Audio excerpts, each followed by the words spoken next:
قندي بيوشيا نرمى شامش أو مالبو حيوانات وهي علفية لبوش تانية دو نوعها نوعك هي علفية نوعك جويد كي خواردنيا لا يشي عفتي دويتا يشي ده أو زا يشي ده آوي لسر دقرينه وهتاكو تقريبا مانجا كشتشوا بيدا تلو عشق بيتنو ودراسة بديرتو دو نوعي كي نوعك كاش با سيرات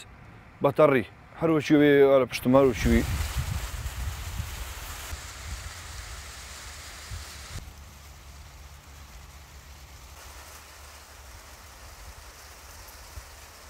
والله أي رأى ما باش عيبين أبو بس با كم يجبوه يعني بلي نكو عيبين أبو يعني شو من زور أفضل؟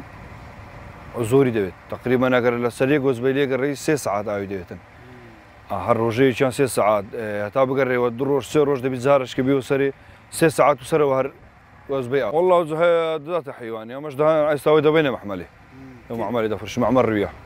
لا هولي الشيء يعني 6 ساعات زي هي والله نوعي درجة دوازدي بس 680 بينزو درجة سي بعد 280 أو 270 والعصر لو بين